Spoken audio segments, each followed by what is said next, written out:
ನಮಸ್ಕಾರ. ನ್ಯೂಸ್ ಕಡಬ ವೀಕ್ಷಕರಿಗೆ ಸ್ವಾಗತ. ಜಾಗತಿಕ ಡೇಟಾ ಸಂಸ್ಥೆಯಾದ ನಂಬಿಯೋ ಇತ್ತೀಚೆಗೆ ಬಿಡುಗಡೆ ಮಾಡಿದ ಸುರಕ್ಷತಾ ಸೂಚ್ಯಂಕ 2026ರ ವರದಿಯಲ್ಲಿ ಕರ್ನಾಟಕದ ಹೆಮ್ಮೆಯ ಕಡಲನಗರಿ ಮಂಗಳೂರು ಭಾರತದ ಅತ್ಯಂತ ಸುರಕ್ಷಿತ ನಗರವಾಗಿ ಹೊರಹೊಮ್ಮಿದೆ. ಕಳೆದ ಕೆಲವು ವರ್ಷಗಳಿಂದ ಈ ಸ್ಥಾನವನ್ನು ಉಳಿಸಿಕೊಂಡು ಬರುತ್ತಿರುವ ಮಂಗಳೂರು ಈ ಬಾರಿ ಜಾಗತಿಕ ಮಟ್ಟದಲ್ಲೂ ಗಮನಾರ್ಹ ಪ್ರಗತಿ ಸಾಧಿಸಿದೆ. ದಕ್ಷಿಣ ಕನ್ನಡ ಜಿಲ್ಲೆಯ ಕೇಂದ್ರ ಸ್ಥಾನವಾದ ಮಂಗಳೂರು ಕೇವಲ ಬಂದರು, ಐಸ್ ಕ್ರೀಂ ಅಥವಾ ಶಿಕ್ಷಣ ಸಂಸ್ಥೆಗಳಿಗೆ ಮಾತ್ರವಲ್ಲದೆ ಇದೀಗ ನಾಗರಿಕರ ಸುರಕ್ಷತೆಗೂ ವಿಶ್ವದ ಭೂಪಟದಲ್ಲಿ ಗುರುತಿಸಿಕೊಂಡಿದೆ. ನಂಬಿಯೋ ಸಂಸ್ಥೆಯು 2026ರ ಜನವರಿ ತಿಂಗಳಲ್ಲಿ ಬಿಡುಗಡೆ ಮಾಡಿದ ಅಂಕಿಅಂಶಗಳ ಪ್ರಕಾರ ಮಂಗಳೂರು ಭಾರತದ 300ಕ್ಕೂ ಹೆಚ್ಚು ನಗರಗಳನ್ನು ಹಿಂದಿಕ್ಕಿ ಅಗ್ರಸ್ಥಾನ ಪಡೆದಿದೆ. ಇದು ಕೇವಲ ಅಂಕಿಅಂಶವಲ್ಲ, ಬದಲಾಗಿ ಇಲ್ಲಿನ ಜನರ ಜೀವನಶೈಲಿ ಮತ್ತು ಸೌಹಾರ್ದತೆಗೆ ಸಂದ ಜಯವಾಗಿದೆ. ನಂಬಿಯೋ ವರದಿಯು ನಗರದ ಅಪರಾಧ ದರ ಮತ್ತು ಸುರಕ್ಷತೆಯ ಬಗ್ಗೆ ಜನರ ಅಭಿಪ್ರಾಯಗಳನ್ನು ಆಧರಿಸಿರುತ್ತದೆ. ಜಾಗತಿಕವಾಗಿ ಚೀನಾದ ಕಿಂಗ್ಡಾವೋ ಮೊದಲ ಸ್ಥಾನದಲ್ಲಿದ್ದರೆ ಅಬುಧಾಬಿ ಮತ್ತು ದೋಹಾ ನಂತರದ ಸ್ಥಾನಗಳಲ್ಲಿವೆ. ಭಾರತದ ಮಟ್ಟಿಗೆ ಮಂಗಳೂರಿನ ನಂತರ ಅಹ್ಮದಾಬಾದ್ ಮತ್ತು ಜೈಪುರ ಸುರಕ್ಷಿತ ನಗರಗಳಾಗಿವೆ. ಯಾವುದೇ ಒಂದು ನಗರ ಸುರಕ್ಷಿತವೆನಿಸಿಕೊಳ್ಳಲು ಹಲವು ಆಯಾಮಗಳಿರುತ್ತವೆ. ಅದರಲ್ಲಿ ಮಂಗಳೂರು ಮೊದಲ ಸ್ಥಾನ ಪಡೆಯಲು ಕಾರಣ ನೋಡುವುದಾದರೆ, ನಗರದಲ್ಲಿ ಕೊಲೆ, ದರೋಡೆ, ಸರಗಳ್ಳತನದಂತಹ ಗಂಭೀರ ಅಪರಾಧಗಳ ಸಂಖ್ಯೆ ಇತರ ಮೆಟ್ರೋ ನಗರಗಳಿಗೆ ಅಂದರೆ ಬೆಂಗಳೂರು, ದೆಹಲಿ ಮತ್ತು ಮುಂಬೈ ಹೋಲಿಸಿದರೆ ಅತ್ಯಂತ ಕಡಿಮೆಯಿದೆ. 25.6ರಷ್ಟು ಅಪರಾಧ ಸೂಚ್ಯಂಕವಿರುವುದು ಇಲ್ಲಿನ ಶಾಂತಿಯುತ ವಾತಾವರಣಕ್ಕೆ ಸಾಕ್ಷಿಯಾಗಿದೆ. ಹಾಗೆಯೇ ಮಹಿಳೆಯರು ಮತ್ತು ಹಿರಿಯ ನಾಗರಿಕರ ಸುರಕ್ಷತೆಯು ರಾತ್ರಿಯ ಸಮಯದಲ್ಲಿ ಒಬ್ಬರೇ ಓಡಾಡುವಾಗ ಜನರು ಅನುಭವಿಸುವ ಸುರಕ್ಷತೆಯ ಬಗ್ಗೆ ಸಮೀಕ್ಷೆ ನಡೆಸಲಾಗಿತ್ತು.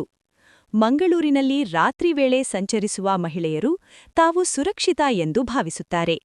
ಇಲ್ಲಿನ ಜನದಟ್ಟಣೆ ಮತ್ತು ಬೆಳಗಿನ ಜಾವದವರೆಗೆ ಕಾರ್ಯನಿರ್ವಹಿಸುವ ಹೋಟೆಲ್ ಹಾಗೂ ಸಾರಿಗೆ ವ್ಯವಸ್ಥೆ ಜನರಲ್ಲಿ ಭಯವನ್ನು ಹೋಗಲಾಡಿಸಿದೆ. ಅಲ್ಲದೆ ಕರಾವಳಿ ನಗರಿ ಮಂಗಳೂರನ್ನು ಶಿಕ್ಷಣದ ಕಾಶಿ ಎಂದೇ ಅನ್ನಲಾಗುತ್ತದೆ. ಇಲ್ಲಿನ ಸಾಕ್ಷರತಾ ಪ್ರಮಾಣವು ಜನರ ನಾಗರಿಕ ಪ್ರಜ್ಞೆಯನ್ನು ಹೆಚ್ಚಿಸಿದೆ. ಕಾನೂನಿನ ಬಗ್ಗೆ ಅರಿವಿರುವುದು ಮತ್ತು ನೆರೆಹೊರೆಯವರೊಂದಿಗೆ ಹೊಂದಾಣಿಕೆಯಿಂದ ಬದುಕುವುದು ಇಲ್ಲಿನ ಸಂಸ್ಕೃತಿಯಾಗಿದೆ.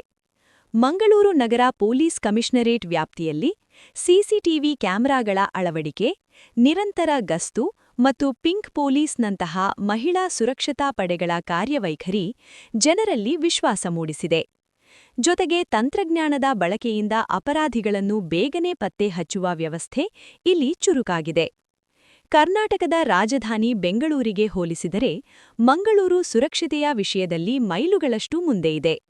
ಬೆಂಗಳೂರಿನಲ್ಲಿ ಹೆಚ್ಚುತ್ತಿರುವ ಚಾನೆಲ್ ಸಂಚಾರ ದಟ್ಟಣೆ, ವಲಸಿಗರ ಸಂಖ್ಯೆ ಮತ್ತು ಸೈಬರ್ ಅಪರಾಧಗಳು ಅದರ ಸುರಕ್ಷತಾ ಸೂಚ್ಯಂಕವನ್ನು ಕುಸಿಯುವಂತೆ ಮಾಡಿವೆ. ಮಂಗಳೂರು ತನ್ನ ಸಾಂಪ್ರದಾಯಿಕ ಶಿಸ್ತನ್ನು ಕಾಪಾಡಿಕೊಳ್ಳುವ ಮೂಲಕ ಇತರ ದೊಡ್ಡ ನಗರಗಳಿಗೆ ಪಾಠ ಕಲಿಸುತ್ತಿದೆ. ಒಂದು ನಗರ ಸುರಕ್ಷಿತವಾಗಿದೆ ಎಂಬ ವರದಿ ಬಂದಾಗ ಅದು ಆ ನಗರದ ಬೆಳವಣಿಗೆಗೆ ಪೂರಕವಾಗುತ್ತದೆ. ಹೊಸ ಉದ್ಯಮಿಗಳು ಮತ್ತು ಕಂಪನಿಗಳು ಮಂಗಳೂರಿನಲ್ಲಿ ಹೂಡಿಕೆ ಮಾಡಲು ಆಸಕ್ತಿ ತೋರಿಸುತ್ತವೆ. ಮಂಗಳೂರಿನಲ್ಲಿರುವ ವೈದ್ಯಕೀಯ ಮತ್ತು ಇಂಜಿನಿಯರಿಂಗ್ ಕಾಲೇಜುಗಳಿಗೆ ಬರುವ ಹೊರದೇಶದ ವಿದ್ಯಾರ್ಥಿಗಳ ಸಂಖ್ಯೆ ಹೆಚ್ಚಾಗಲು ಈ ಸುರಕ್ಷತಾ ವರದಿಯು ಸಹಕಾರಿಯಾಗಿದೆ. ಸದ್ಯ ವರದಿಯ ಬಗ್ಗೆ ನಗರದ ಹರ್ಷ ವ್ಯಕ್ತಪಡಿಸಿರುವ ನಾಗರಿಕರು, ನಾವು ರಾತ್ರಿ 11 ಗಂಟೆಗೆ ಕೆಲಸ ಮುಗಿಸಿ ಮನೆಗೆ ಹೋಗುವಾಗಲೂ ಯಾವುದೇ ಭಯ ಇರುವುದಿಲ್ಲ. ಬೀದಿ ದೀಪಗಳು ಮತ್ತು ಪೊಲೀಸರ ಗಸ್ತು ಇರುವುದರಿಂದ ಮಂಗಳೂರು ಯಾವಾಗಲೂ ಜೀವಂತವಾಗಿರುತ್ತದೆ ಎಂದು ಹೇಳುತ್ತಾರೆ. ಇಲ್ಲಿನ ಖಾಸಗಿ ಕಂಪನಿಯ ಉದ್ಯೋಗಿಯೊಬ್ಬರು. ದಕ್ಷಿಣ ಕನ್ನಡ ಸಂಸದರು ಮತ್ತು ಶಾಸಕರು ಕೂಡ ಈ ಸಾಧನೆಯನ್ನು ಶ್ಲಾಘಿಸಿದ್ದಾರೆ. ಮಂಗಳೂರನ್ನು ಜಾಗತಿಕ ಮಟ್ಟದ ಸುಂದರ ನಗರವಾಗಿ ಮಾಡಲು ಇದು ಬಲ ನೀಡುತ್ತದೆ. ನಂಬಿಯೋ ವರದಿ ಮಂಗಳೂರನ್ನು ಭಾರತದ ಅತ್ಯಂತ ಸುರಕ್ಷಿತ ನಗರವೆನ್ನು ಘೋಷಿಸಿರುವುದು ಒಂದು ದೊಡ್ಡ ಮೈಲುಗಲ್ಲು ಎಂದೇ ಹೇಳಬಹುದು.